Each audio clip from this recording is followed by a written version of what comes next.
Yes, welcome to the 67 Hail Hail channel on YouTube with me, Hamish Carton. Yes, we're going to give a live stream a go for the first time to look back on Celtic's comfortable and routine Champions League first qualifying round victory over KR Reykjavik.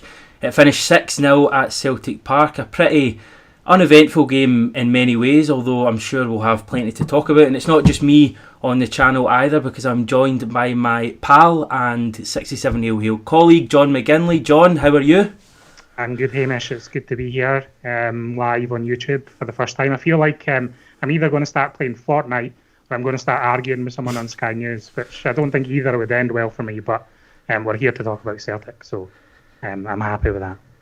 Right, I watched this game in the pub, and I don't know if you know this, John, but there's apparently a law in place where they can't show volume on the telly, so okay. I literally had no commentary. Who was commentating in the game?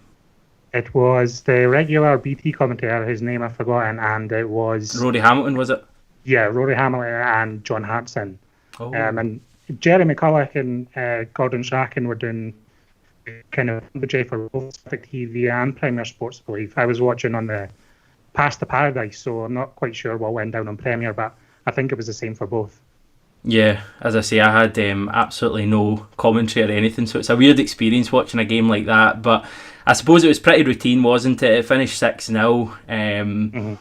It's a kind of tough game to analyse in many ways because the opposition, I think we should probably touch on that first. They weren't up to much. Obviously, their Icelandic side, they have their deficiencies, they have their capabilities, which didn't seem to be too many judging from that 90 minutes. But I suppose Celtic did as much as we could expect, and the main thing that we're taking away from it is that we're comfortably through to the next round. Yeah, I mean, they're a part-time team and they didn't come to Scotland looking for anything really. I think it's obviously a horror draw for them in terms of progression. For Celtic, though, they have to stay professional with everything that's gone off the pitch over the last week. All the drama surrounding volleyball and goalie, all that nonsense, the postponed games, etc.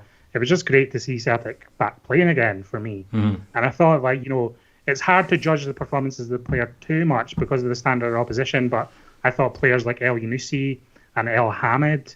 So I'll ask you a question about Elhamed, Hamish. Do you know what his last start for Celtic was? I want to say Lazio. Yes, it was Lazio away in Rome. So that was November 2019. So he's not started a match for Celtic for, nearly a year, 9 months. So it was great to see him start a match and play really well. I thought he looks composed on the ball, looks very calm and powerful and strong.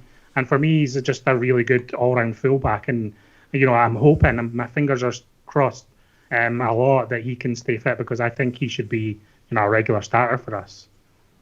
Yeah, he kind of celebrated after that Lazio win, didn't he? He was joining in all the celebrations in front of the 10,000 or so Celtic fans. I think he'd maybe pulled his hamstring or something during that game. So, it's like a rotten thing, yeah.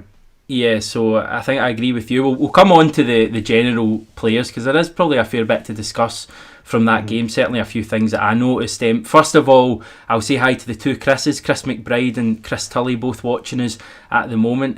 Big thanks to them for tuning in, and everyone else as well. Obviously, this is our first live stream, so if you've got anything that you thought about the game, just let us know in the comments below. Any questions, any topics you want us to discuss, and we'll do so. I'm trying to think. Elyounoussi probably the main player that people are pulling out after that game. His first goal, pretty well taken. I know there was some comments that maybe didn't mean the big touch he took. I thought the goalkeeper was questionable as well, but it was a good finish. And I was saying to you before we started recording, I actually missed the last goal, but I gather that he netted another. Yeah, it was funny because he was announced as the man of the match over the stadium tannoy. What's the point in that? Yeah, it was voted on by fans, I think, on Twitter. I think it was like a choice between him and Callum McGregor. I think Gordon picked it. And then what happened, he was announced on the tannoy of the stadium and scored pretty much as it was announced. So it was good timing in that respect and capped off a good win. But, the thing about this game for me is just like there's going to be a massive ramp up in competition now where the Hungarian champions or the Swedish champions this time next week, they play tomorrow. So it's going to be a huge step up. It's a big ask to go from Reykjavik in Europe to one of those two teams who I think will be, a much better, well-coached unit, full-time teams who can do damage if they're given the opportunity. So that's something to watch. I think Celtic will, they can't really expect to have such an easy task next week than tonight. Yeah, I mentioned Chris a minute ago, Chris Tully, saying that he's been pretty chuffed with the performance of a certain Hatem Abd Elhamed. Mm-hmm. John, I know that's a player that you were certainly getting a bit excited about during the game. Yeah, it certainly was, and I think it's going to be interesting to see how Lennon handles it going forward, because I think Jeremy Frimpong obviously has loads of potential. I think he's a great wee player, especially going forward. But for me, as an all-round pick, if I'm picking my 11 on a match day, for me, I think I would go for Elhamed, because I think he's just, obviously he's got the experience and he's at the stage of his career where he's really, at his peak, I would suggest, if he can stay fit and injury-free. So I would actually play him instead of Frimpong and kind of use Frimpong more sparingly. I can't think of many young teenagers who can play with the consistency that we need in a season like this. And Frimpong's great, and I hope he does develop and get even better. But I'm thinking, Hamish, that Elhamed is like the man now in that position. I know I might be rushing to judgment here a little bit, but I'm a big fan of him. Yeah, I think we had the conversation with a certain Mr. McNamara last week, didn't we, about the fact that you could almost have a European right back and a domestic right back, and Elhamed certainly fits that bill. I think he's better utilised in Europe with he's got probably, Frimpong's pretty quick as well, but Elhamed's probably a better defender, and he also offers you something going forward. So I wouldn't be too unhappy if Elhamed is seen as a right back in Europe, but even maybe some domestic games. Is that what you're hinting at? That he could even, given that Frimpong has years in front of him, that Elhamed could be a number one for now, with Frimpong kind of morphing into that role in years to come? Yeah, but I mean, the big caveat is obviously his injury stuff. I mean, as I said, he hadn't started the games since last November. He's kind of had a couple of comebacks. He was, he's come off the bench in the first 3 games of the season, but even before the curtailment of the season in 2019-20, he was kind of coming back off the bench again. But he needs to show it consistently, and obviously that's the big question mark. So although I'm excited about him tonight and excited by the shape he's in and just the kind of way he looked with the ball, I just thought he had composure and poise. There's obviously question marks about whether he's going to be able to maintain that over a kind of game schedule that takes us from midweek to weekend. John Brown wanting to mention the fact that Elyounoussi, he's quoted as saying Elyounoussi was amazing. As I said at the start of the video, I think a lot of folk having that opinion based on the performance. He obviously scored a couple of goals, but we've not got a lot of other options at left wing. I heard Neil Lennon quoted earlier in the week as saying that Mikey Johnson is 3 to 5 weeks away from returning, but that's probably to training. So we're probably talking, I don't know, a couple of months until he's, maybe ready to start games for Celtic. Do you feel we need another player in that wing, or when Elyounoussi playing like he did tonight, are we pretty much sorted in that area? I think Elyounoussi thrives on these bigger pitches. I don't think it's a surprise that his best matches have come at Celtic Park and Hampden, where he's got a lot of space in the ball. It's a grass pitch. The game against Kilmarnock just isn't a game for an Elyounoussi type player, I think, and that's something that I think we do need a different option on occasion. And the lack of depth in the wings is a little bit concerning, because you're thinking after Forrest as well, you've only really got Karamoko Dembele, or perhaps even just pushing Frimpong forward as a winger, which I've actually seen a lot of fans asking for over the last few weeks. So we're a little bit thin there. So if we're thinking about transfers and signings, then a winger is shortly after a defender on a list of priorities for me. Another one I want to get your thoughts on, it's just on the screen there from JJ. I thought that if Encham had started earlier, he could have been man of the match. He was blistering and took control after replacing Bruni. You can tell he's itching for more European football after last season against Lazio. I know you're, without wanting to put words into your mouth, you perhaps have the feeling that Encham could be, if one of the players are going to go this summer, Encham could be that man. But he did come on and he did play quite well, and I suppose in many ways he's suited more to European football than the domestic front. Yeah, I like it. I like Cham. I like him a lot. I mean, a lot of people do. I think there's a lot of disappointment every time he doesn't start a game. But Lennon loves Brown, and for good reason. Brown's a legend. It's a Celtic legend. There's no other way to put it. So it's really difficult to kind of force him out of the team. For me, I think Encham offers us a lot creatively, and I think he's just got a little bit more in his locker in terms of going forward, which Brown doesn't. But that's not the type of player he is. But I think in matches where we're going to dominate possession and chances, then I think Encham could be a really good weapon. It's a shame we don't use him more. He's not started the game this season. I'm not sure whether that's because Lennon thinks, he might be off. This is all speculation at the moment. But if I'm Encham, why would I sit on the bench at Celtic Park when I can sit on the bench in a bigger league? Right. Tell me if I'm acting out of order here. Barkas, did he look a little bit nervy, or am I seeing too much into that? No, you're seeing too much into that. No, it was certainly a bit of the chat with a couple of guys I was watching the game with, that he had a couple of balls he could maybe have clutched and he looked a wee bit nervy. That's just new signing anxiety. That's just people over analysing everything someone does because they're new. Yeah, that's true. Barkas is going to be fine for us. That's a fair point. Yeah.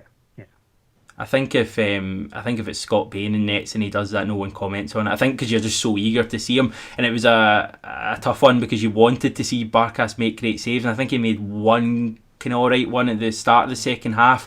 But equally, if we were getting troubled by a part-time Icelandic outfit, you're getting a little bit worried. Talking of worried, were we a little bit worried when Greg Taylor went down injured in the first half? Given that we have we've got another fullback in our books, don't we? But he doesn't really seem like he's got much of a future at the club. Yeah, that was a worry because I'm thinking Callum McGregor. Callum McGregor or Frimpong seemed to be warming up on the touchline at that moment, and the cameras were kind of going to him. So that would be an interesting one. We just sent young Lee O'Connor out on loan to Tranmere, and he can play left back or right back. So was a little bit of a worry seeing Taylor go down, but he got up and got on with it and got his goal. So I don't think Greg Taylor will be scoring many headers in his career, so you'll be delighted with that one. Goalkeeper was a bit questionable there as well. I suppose everything we talk about in this video is kind of in the context of the fact we were up against a team that me and you could probably take on if we were. Maybe you, Hamish, no me. They weren't great. Right, a couple of the comments we're getting in, as I said earlier, really appreciate everyone who's watching this so far. Odson Edward, I doubt it's the real one, but he or she is saying Ajeti wasn't the best when he came on. Again, it was, that whole reading into someone's debut. He did look a little bit rusty, and perhaps he's going to take a little bit more time to get up to speed. Yeah, he didn't play a lot of football last season. I think everyone's got to remember that. So I think it's going to take a little bit of time. Obviously, when you sign a new striker specifically, I always feel like they're under the microscope more than most. It's difficult coming in off the bench in a situation like that because at that point the game's over and the tempo is not high and there's no real urgency from Celtic to score goals. We'll see the best of Ajeti to come. I think can't read anything into that. Klimala looked a bit sharper, I thought. He's obviously had more training with the team. He looks more on the same page and a bit perhaps readier to go. So we'll see how that develops. Interested in Lennon threw them on at the same time almost, competing them against each other a little bit. I think that's good. That's what you want to see in your strikers, and it's good we have those options where we can kind of stick to on, and then they're both kind of competing with each other. I think it drives them on.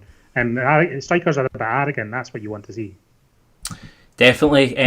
Jimmy the Loot also commenting saying that he wishes John Hartson would stop putting price tags on Odson Edward, trying to sell him for us. As I said at the start of the video, I had no access to the audio in Premier Sports. What was the figure that John Hartson gave for Eddie? Not sure the exact figure, but it's the common media narrative. I mean, the common one at the moment is the £40 million one, isn't it? I think that's the one doing the rounds. Maybe someone in the chat can tell me what the exact figure John Hartson said, but I'm a bit sick of the Edward thing too. I feel like Celtic fans are generally bored of the whole Edward thing. I feel like the media keep trying to labour on it because they think it's a big story and they think it's a big talking point and they think people are kind of obsessed with it, and Celtic fans want to know what's going on with Edward all the time. But for me, I'm just kind of bored of it. I don't think he's going to go, and I hope that he doesn't, and I can see him staying for this season at least. So I'm happy just enjoying him, watch him play his football, and that goal he scored tonight was just a reminder that he is the man, the top class man at Celtic. Yes, Jimmy letting us know that apparently John Hartson didn't put an exact figure on it, but what he did say was that one goal against Reykjavik had added another 5 million to his valuation. I was for people who are watching this, me and you are in a kind of private-ish group chat, and it was certainly I was laughed at for suggesting that perhaps the goal wasn't that good. Maybe I'm just, falling into that cynical. I don't know. I'm The not sure defending was poor. Are you in a Rangers pub tonight? The defending was poor. I mean, come on. And the defending is poor, but come on, in those scenarios, like the defending was poor for all of Paddy McCourt's goals, but in those scenarios, you've just got to take your hat off and applaud and enjoy the beauty of it. It's aesthetically pleasing. Our good pal Gio as well, asking about Tom Rogic. Where is he? Because I'm sure I saw him earlier warming up, but I've commented about this before, that the fact that he and Griffiths, arguably two of our bigger players during the famous Invincible season, only 3-4 seasons ago, and neither of them are anywhere to be seen at the moment. But Gio asking about Tom Rogic, and as I say, he was warming up tonight, but I struggle to see where he gets into that team at all. Yeah, I mean, what's happened, the kind of drop in Rogic from everything at Celtic is a bit disheartening for me, and apparently it's all down to his own fitness or his own injury problems. Could just be a bad luck situation. It's difficult to kind of make a determination. I mean, I don't, I love Tom Rogic. I talk about him all the time, or used to when he was in the team. I think he's a magic player, and I love watching him play.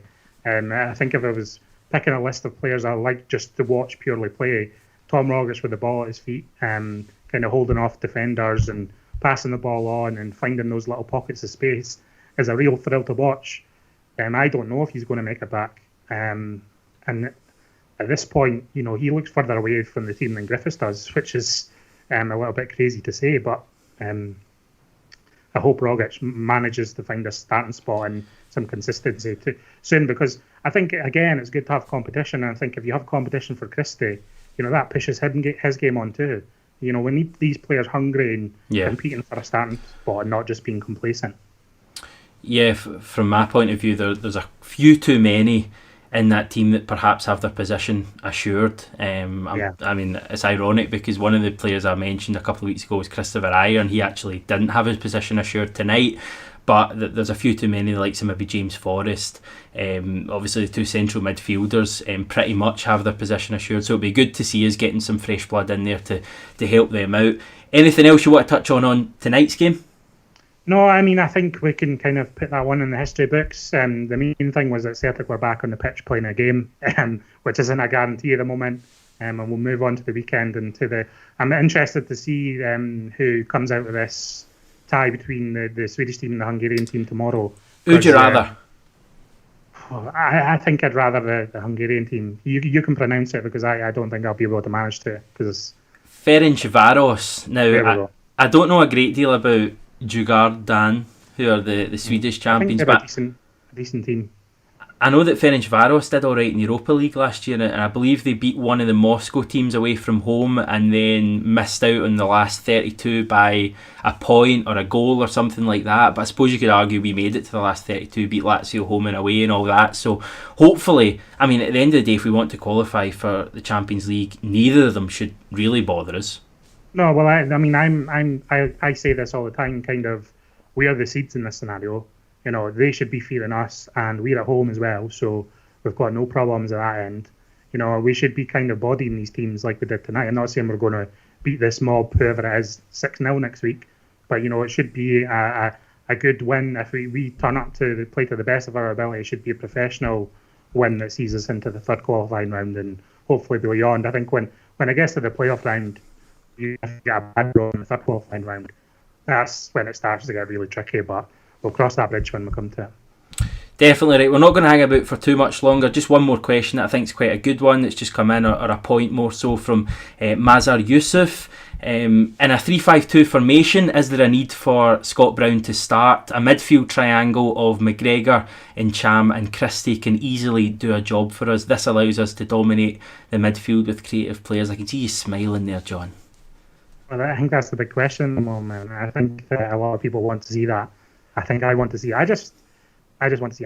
People think that you're wanting Scott Brown dropped and all this. Scott Brown's going to have a massive role to play this season regardless. But I think in certain matches, on a match-to-match basis, I feel like Neil Lennon could perhaps be a little bit more flexible with his starting 11s.